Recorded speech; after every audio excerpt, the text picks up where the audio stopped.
we talked a little bit about lambda computability, and then I defined what Turing degrees are, and using that kind of one way to think about our goal in this course, which is understand the structure of the Turing degrees under Turing reducibility. But for a while, we'll actually not be looking at Turing degrees, but just sort of general facts about computability and such things. So the first observation to make is that there exists a universal Turing machine.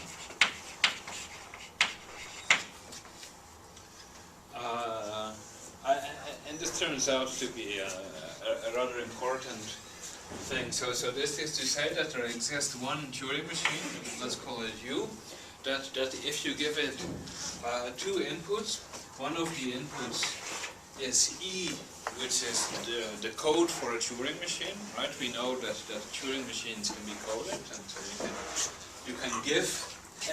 And at the time we were coding Turing machines, we also did it specifically with the purpose of being able to use the Turing machine as an input for another Turing machine. So here we're doing this.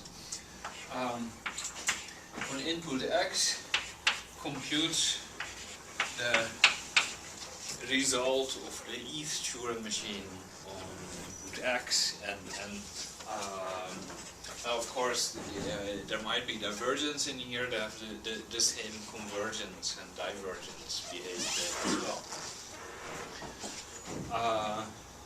And now I think if you think about it for a little bit, then these days it's not that surprising anymore, because the thing on your desk is essentially acts like a universal Turing machine, but it's an important observation anyway. I'm not really going to prove this, of course, because it's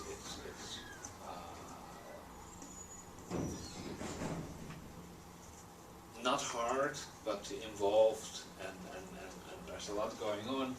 But you can convince yourself very quickly that something like this should be true if you just start thinking about the components that should be involved with this. And again, it's sort of by a fake argument by Church-Turing thesis. Church-Turing thesis says computability is a very robust notion, so as long as you make it convincing to yourself that such a universal Turing machine should be computable, then it can be implemented as an actual, real, honest Turing machine, even though we're not proving that. But when you start thinking about this, then you should spend a little bit of time, get a cup of coffee, and carefully think about it. When you start thinking about this, then you say, okay, well, what do we know? So we have the code of a Turing machine here, and we have the code of an input. Well, what should this Turing machine act, or how should you think of it acting? Well, it starts by looking at this situation and preparing on its tape a code for the instantaneous starting configuration. Right? It puts somewhere on its tape a starting configuration which corresponds to the starting configuration for this input with that X, with that as its input. And then, right, this is just running about a little bit, looking at the Turing machine coded by E. What is its starting state? Then you look at X. X is some number, and it's probably already coded in unary, so you just need to put it in the right place on the tape with an indication of where the head location is. And then you have the start location. And then the next thing this thing should do is start computing exactly like this machine should compute. And so what you do is you look at this configuration, this instantaneous configuration you just put on the tape, and you look at, well, in this particular, the current instantaneous configuration, which state am I in, and what symbol on the tape am I reading? And if you know these two things, which state am I in, and what symbol am I reading, then you can look at this code for a Turing machine and check, is in this code for a Turing machine, which includes the encoding for all the 5 tuples, which are the Turing machine instructions, does it include a code which has this symbol under the hat and this state to be read? And then you look at it, you see, well, if there is none, then you know you've just halted. If there is such an instruction, then you look at what does the instruction say. Well, the instruction says, move the hat left or right. Well, look at the instantaneous configuration. There's the symbols that are on the tape with a special symbol somewhere for this is the hat location. Well, you just need to switch these symbols around if you move left or right.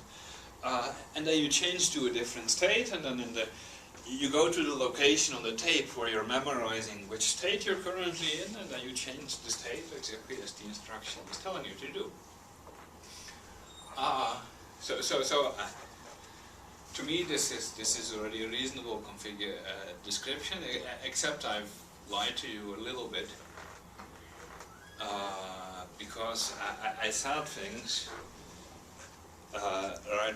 Look at what state you're currently in and what symbol the hat is reading. Now, it's very easy to remember what symbol the hat is reading because there's 2 options, a 0 or a 1.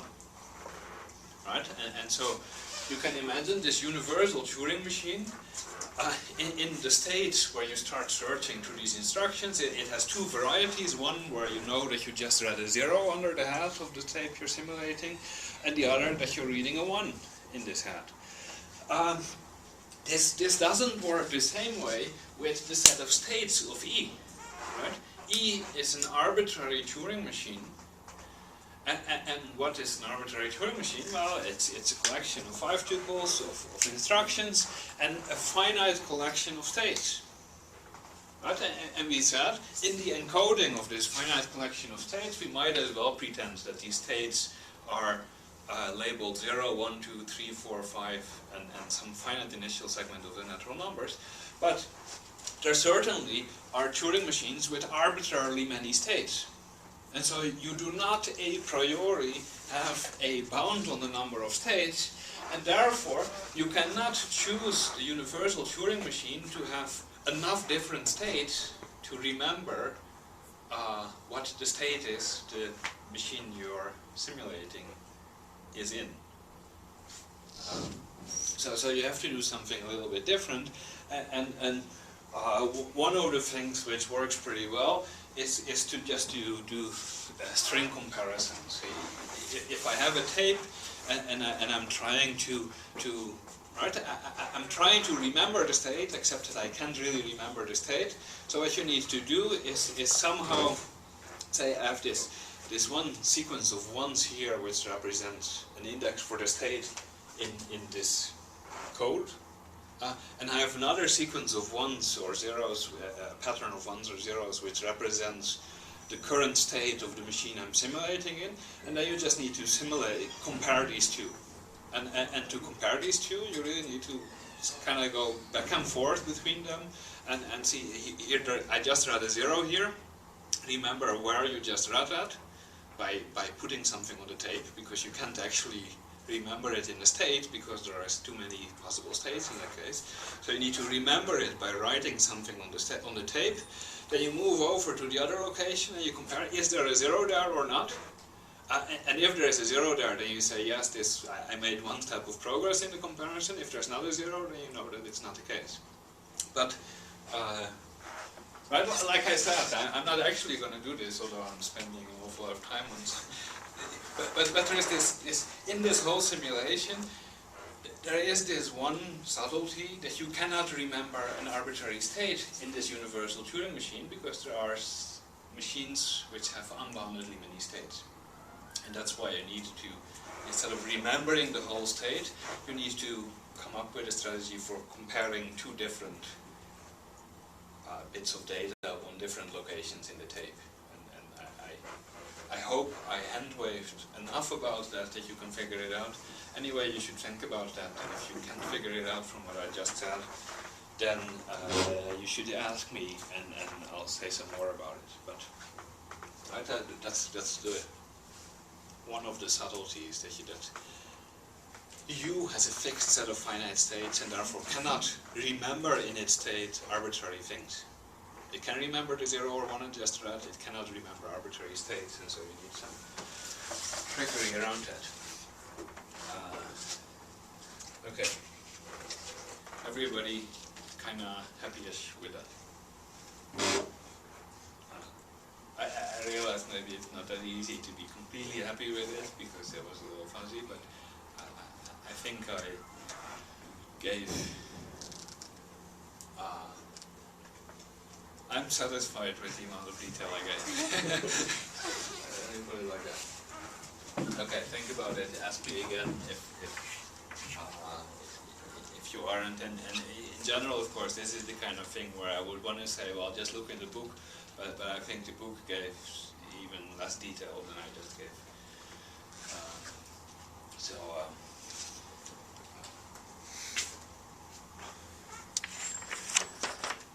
Is it written down anywhere in full detail that you know?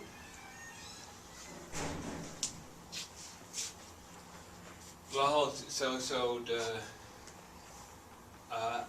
I've seen accounts with a lot of detail about the existence of universal programs, but never for Turing machines, but for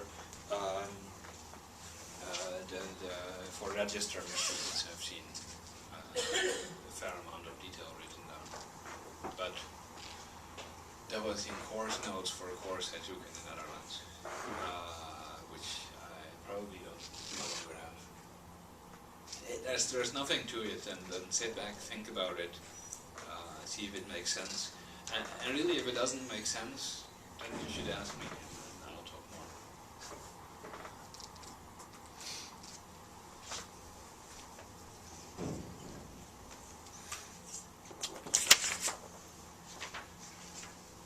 Okay, so the second theorem, which I'll wave my hands at, is the SMN theorem, also known as the parameter theorem, and the way the book phrases it, it says, well,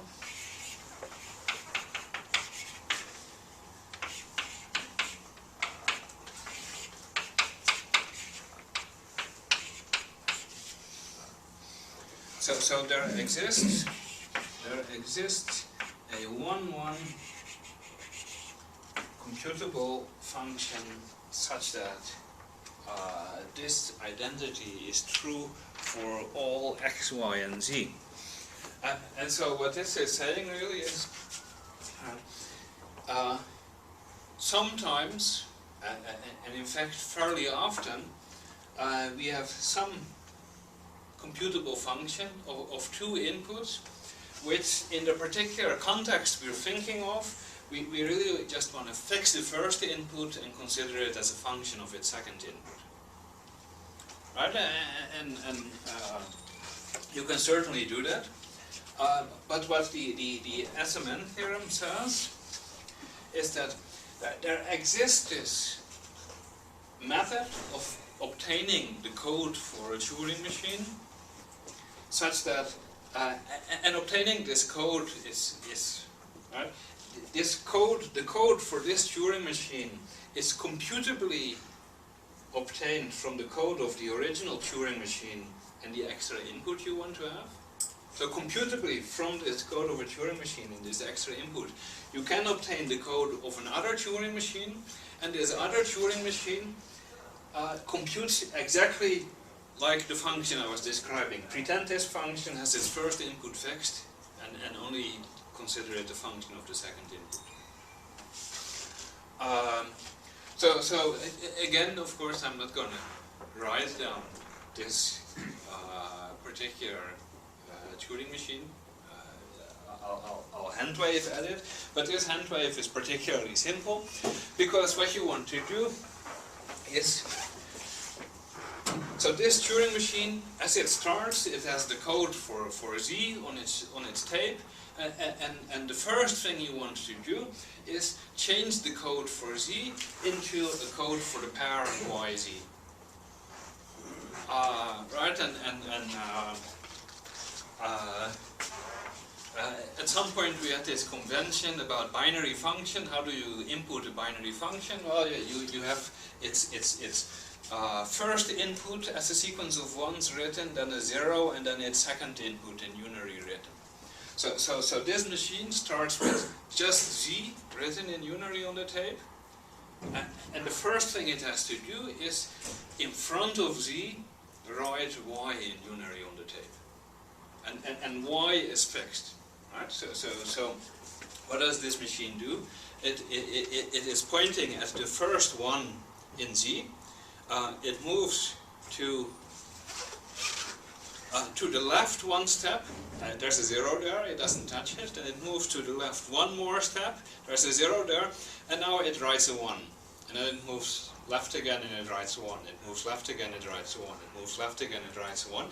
And it needs to do this in exactly Y many times. And after it has Y many times moved left and written a 1, the appropriate input is encoded here. Now, how can you do this? Well, you take your original Turing machine, the X one, you add to it Y plus 1 new states, which don't appear yet. One of them is the start state, and in the start state you move left one, you leave the 0 in state, and you go to the previous state. And then you go to the previous state, well, you write a 1. You go to the previous state, you write a 1. You go to the previous state, you write a 1. You go to the previous state, you write a 1. And you exactly have exhausted going through all the new states when you've written all of Y in the tape. And then you go to the original start state for X and start computing like X did before. Right? So, what does this look like? Well, so certainly I described in a fair amount of detail what this Turing machine looks like, but I also, right, it's easy to see that this Turing machine is easily obtained from that one, because all you need to do is add Y fresh states to it, and on these Y fresh states you do something very regular, which is easy to compute what you do to these Y fresh states.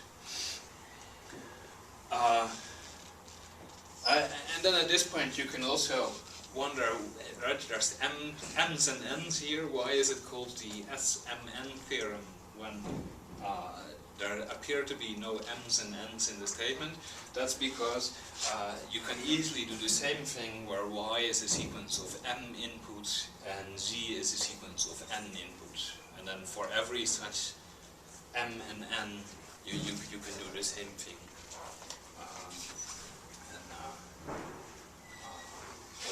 Okay, so did I argue the theorem sufficiently?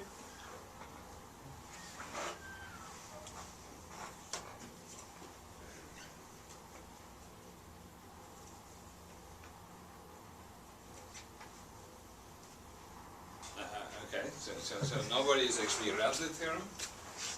I think I argued this quite enough, the computable function from the one Turing machine and an input to the other Turing machine, which puts the input on there. But then you need to think about the one-oneness of this. Right? It is imaginable that you take Turing machine X and input Y, and then you get Y plus 1 fresh new states, and you do something to it. And this happens to be, the result you got here, is exactly what you would get on Turing machine X prime on input Y prime. Right? There's no reason to presume one-oneness of this function. I certainly didn't carefully enough specify how I pick my new states to suggest that. But this is easily remedied, because as long as I can make sure that S of x, y is different from s of x prime, y prime for x prime and y prime less than it, then it's a 1-1 function. Right, and so thinking about these orders is already too hard, but something which is very nice about Turing machines, which whatever administrative details you choose here to make this function 1-1, is that as soon as you give me a Turing machine which computes something, I can give you infinitely many other Turing machines which compute the same thing. Right? Because what do? You give me this Turing machine, and now I start generating other Turing machines by adding instructions to your Turing machine, but these are instructions that do not mention states that you've mentioned anywhere in your Turing machine, and so these new instructions can never be reached in the ordinary computation of your Turing machine, and so I can add an arbitrary number of extra unreachable instructions to the Turing machine, and if I can add an arbitrary number of unreachable extra instructions to the Turing machine, I've generated infinitely many different Turing machines which compute the exact same thing, and by having more and more instructions, the codes for all these Turing machines I generate grow unboundedly. And so if you give me finitely many machines, I can always find for a given machine an equivalent machine with an arbitrarily large code. And that observation means that you can easily make it 1-1 here by just making it different from all the earlier machines you've considered.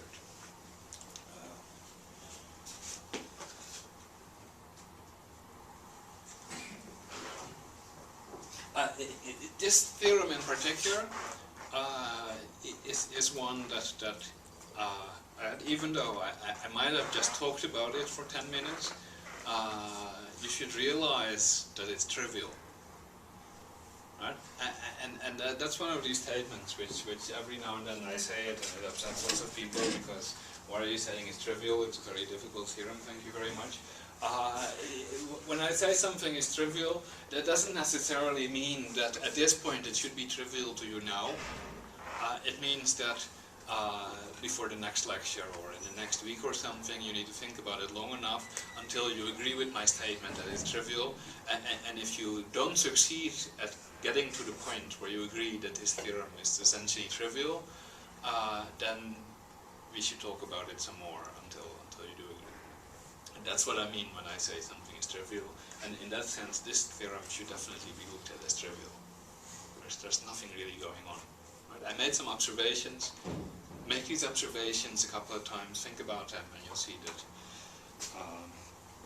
it's all obvious.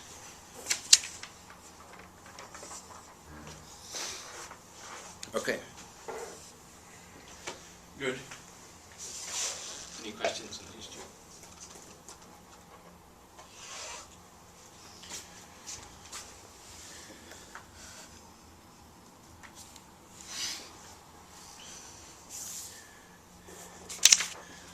Okay, then we can move on. So this definition, I guess, I already gave it. So but there's a general principle going on here. Right? Computable, we've only really characterized for functions. And so if I want to say some set is computable, I mean that, oops, that's not what I meant to write. A is computable exactly when there exists a Turing machine such that the characteristic function of A is computed by that particular Turing machine.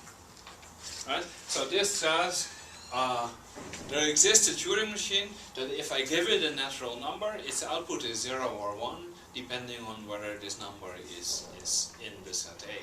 So this says there exists a Turing machine which decides membership of the set A. And commonly, when I say A has property P, where P is a property of functions, then it means that its characteristic function has property P.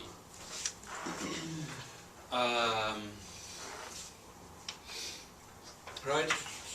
We also note that if A is computable, then for every B, if B Turing reduces to A, then B is computable. Right? If using A as an oracle, you can decide membership in B, but you can already decide A, then you didn't really need the oracle. You could just use the original Turing machine to take the place of the oracle and compute it like that. We say A is computably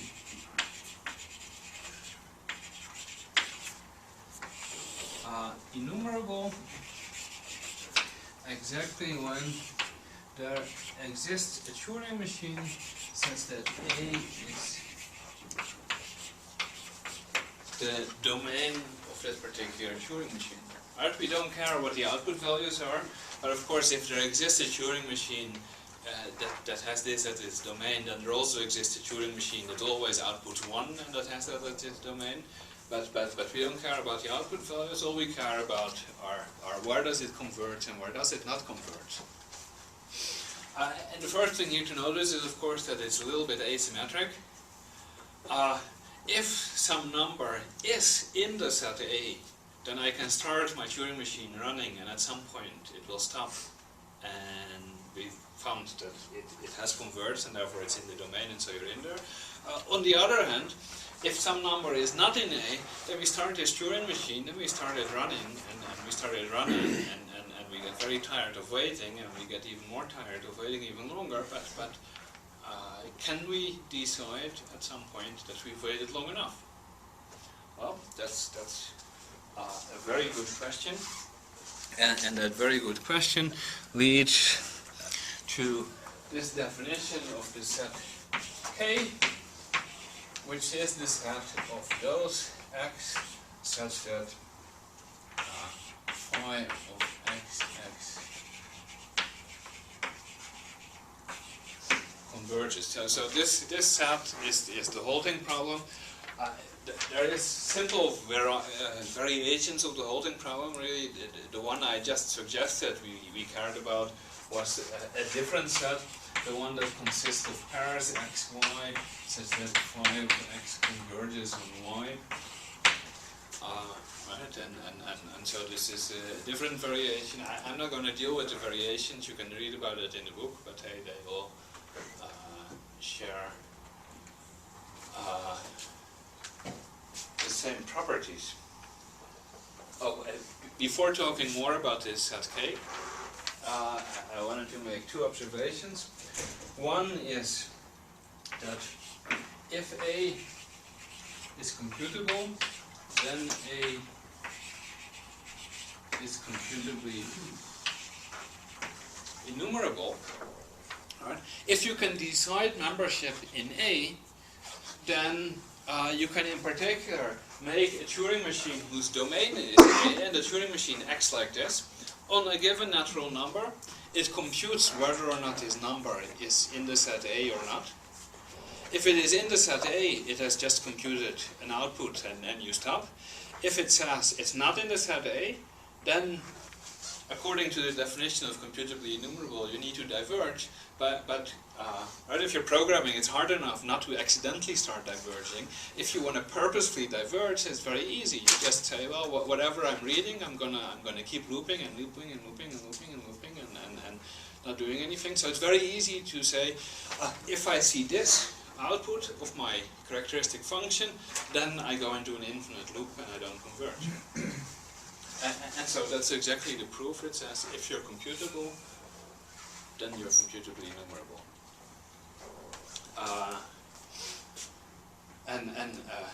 A nice question is, of course, when I write an implication like this, does it reverse? Right? The answer is no. We'll actually get to it. This set here is computably enumerable.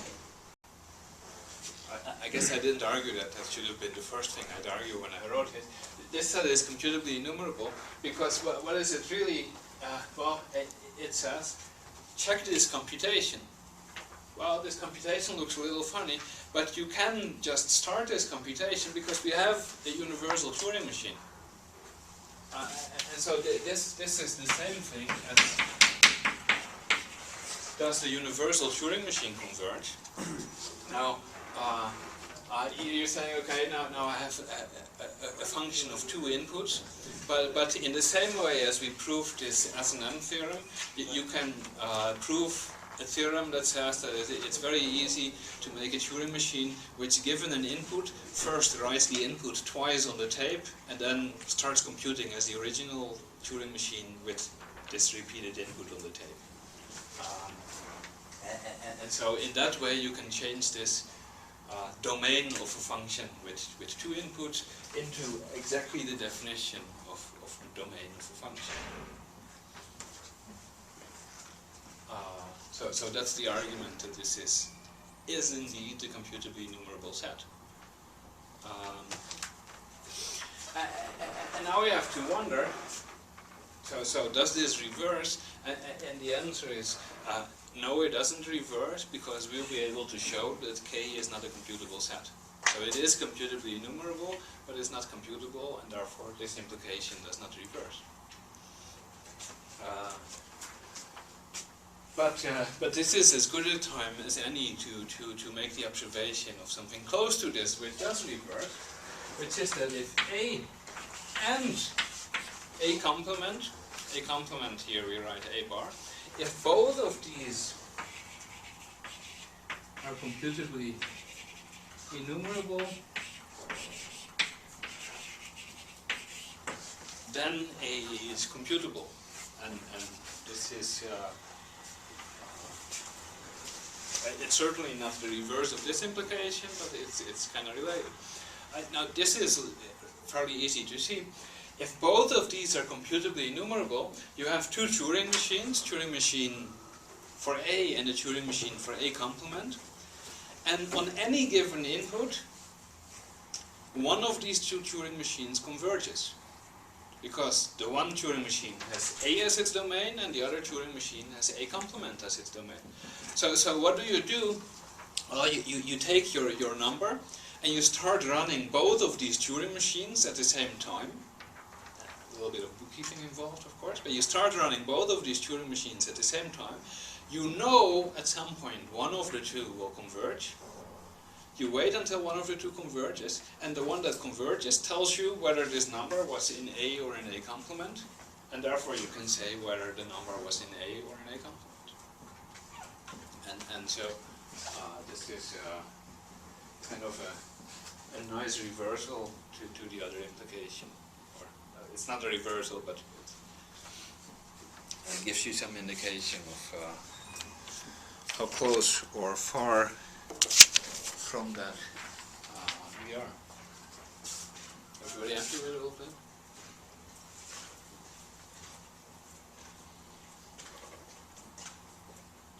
Okay, so to complete that thought, we need to show that K is not computable.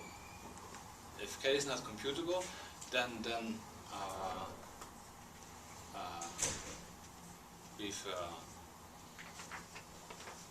it's an important problem anyway, but it's a nice question. It's a holding problem. This is one of the key problems in the basic theory of computability. Do there exist unsolvable problems? So this is the first example of an unsolvable problem. What does it mean to be unsolvable? Well, you can't compute the answers to the question. Okay. There we go.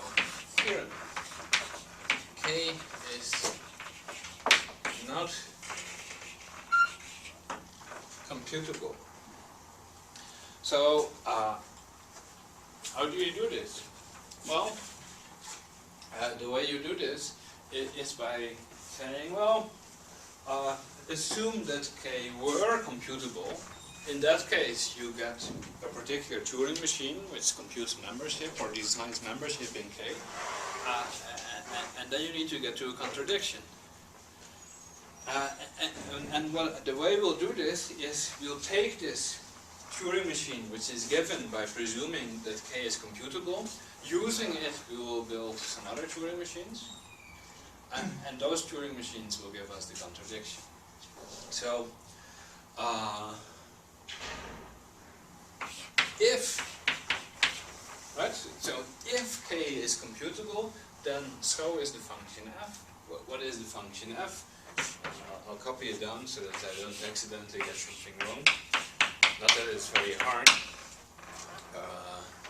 0 if x is in K otherwise. Right? So this is, in general, you should believe that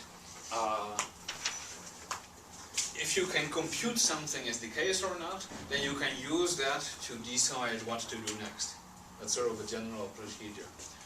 So assuming that K is computable, you can make this case distinction, and then if it's computable, then in this case distinction you can compute both of these cases. 0 is clearly computable, and this is also computable. Right? It's in K, therefore this converges, you compute its output, and then you add 1 to it, it's still nicely computable. So I hope I have relatively convincingly argued that if K is computable, then f is computable. Right? If the set K is computable, then the function f is computable. But of course, the function f is computable exactly when there exists a Turing machine which computes it, which means that f is equal to phi of x for some x. Right? If f is computable, that means there exists a Turing machine for it. Let x be the code for a Turing machine that computes the function f, and we have f is equal to phi of x.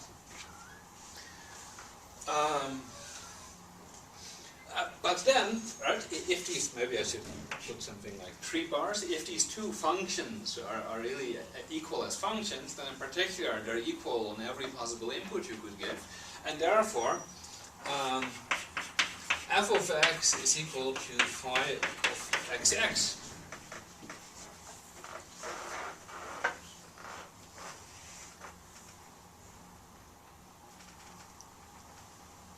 But notice one thing which maybe I could have pointed out a little bit ago, right? Computable functions are in general partial functions, but f is not partial, f is a total function. Right? Because in one case it outputs 0, in another case it outputs this expression. When does it output this expression? Well, exactly when x is in K, which means that this thing converges. And therefore, this is a total function. So there is no worry about divergence here. F is a total function, so these two things really converge and are equal. Well, in particular, this means that this particular computation converges. Right? Well, what does it mean for phi of x to converge? That exactly means that x is in K. Right? But what does it mean that x is in K? Well, x is in K. In that case, the function f is equal to phi of x plus 1. And if you're up on your elementary algebra, I just proved that 0 is equal to 1, which is an uncommon situation to be in.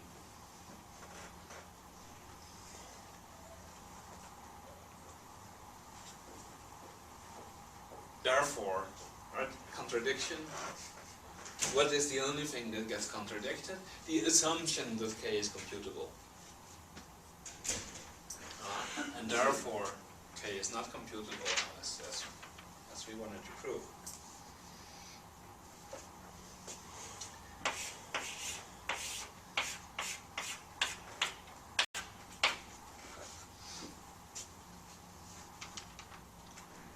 It's of course a horrible written down proof. Right? There's not a word of English. Well, I guess there's the if in English word. But I said everything that needs to be said. Is your guide?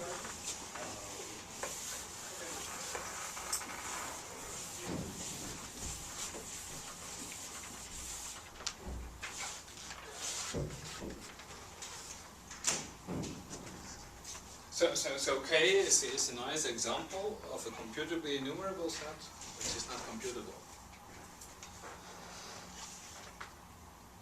And now we can immediately conclude another theorem from this, because if K is computably enumerable but not computable, so K is not computable, therefore K is not computable, but K is computably enumerable, therefore the complement of K is not computably enumerable.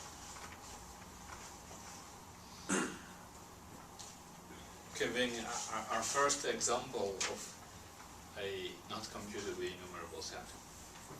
Now, of course, you should have guessed a long time ago that there are both non-computable and non-computably enumerable sets, because we're looking at sets of natural numbers. There's continuum many sets of natural numbers, and there is only countably many Turing machines. And so there can only be countably many computable sets, there can only be countably many computably enumerable sets. But this is taking into account that you do something nice with the states, because if you really allow arbitrary mathematical objects to be the states, then you can get class many Turing machines. But you can, any Turing machine has an equivalent which uses only natural numbers as states, therefore there's countably many of them. And but these are concrete sets, and I think the set K, the holding problem, is something which, if you look at it and think about it, and you think, then you should come to the conclusion that this is a set you should care about. Deciding whether a function converges or not is an important question.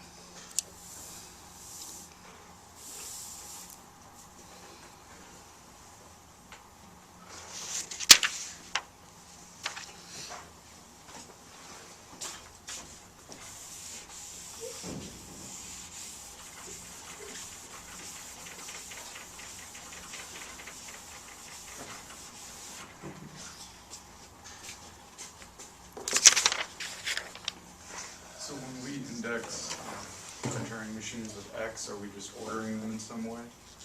Or is that... This X? Yeah.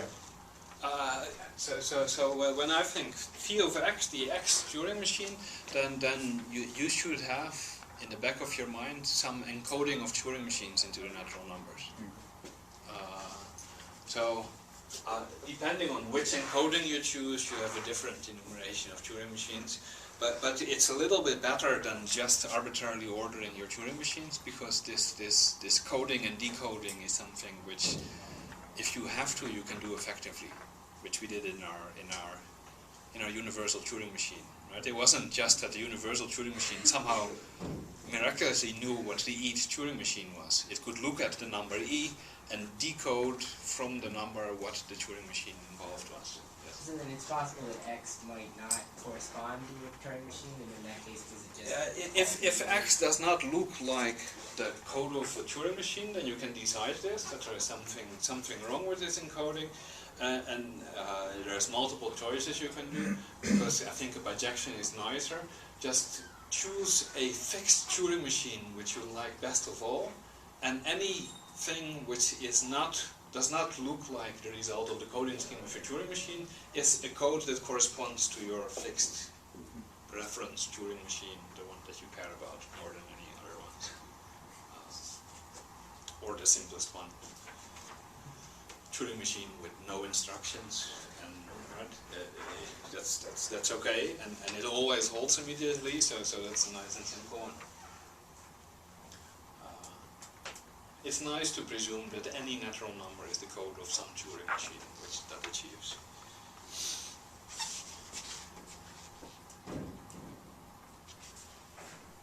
Other questions? Okay, so then I'll 5 more minutes. I'll just throw some definitions at you that I want to say a little bit about. So we have the definitions of Turing reduction and Turing degrees, but there are some closely related reductions which sometimes are useful to have available. For instance, A is many 1 reducible to B. A and B are sets of natural numbers. Is defined by there exists an F which is computable such that what's the easiest way to write it? I think n is in A if and only if f of n is in B.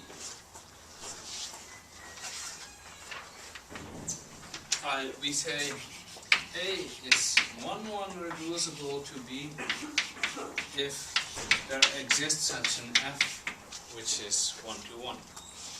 Right? Many 1, this F can map many numbers to the same thing.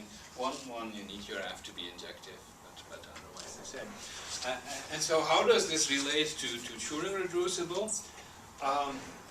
Well, clearly 1 reducible implies many to 1 reducible because the 1, function is in particular a function.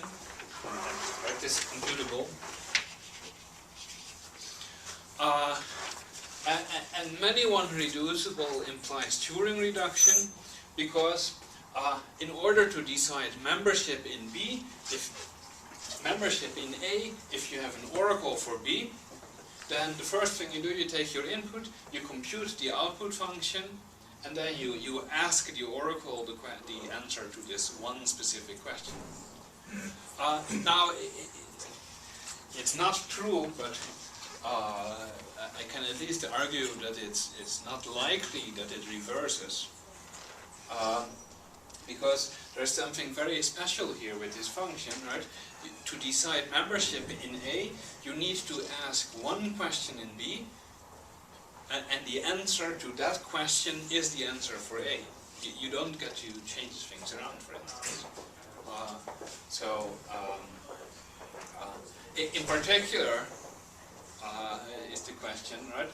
Any set is Turing reducible to its complement, because you ask the oracle the question and then you flip the answer. It's not so clear that this is true for many 1 reducible, because you don't get to do anything with the answer there. The answer to this question needs to be the answer to this question.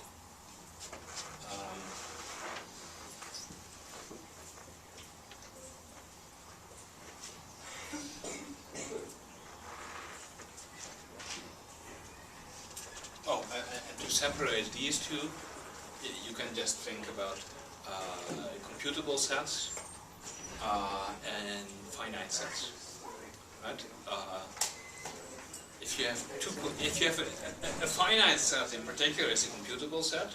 I think we observed this before. But if you have a set with just finitely many elements, then you can compute it by taking your input, checking along the list of the finitely many elements if it's one of those, and saying yes if it is, no if it's not, and you can easily do it with a Turing machine. So there are finite computable sets, but clearly an infinite set cannot 1 reduce to a finite set, because yes, obviously. So these notions are different. Let me just introduce one more notation and then call it a day. Phi of ES x is equal to y. So this is a common useful notation which you also encounter its obvious variation. So there's 2 indices to this Turing computation. The second index is an upper bound for the number of steps you're willing to take. So if phi of ES of x is equal to y, this means that the Turing machine E on input x computes output y in less than or equal to S steps. What?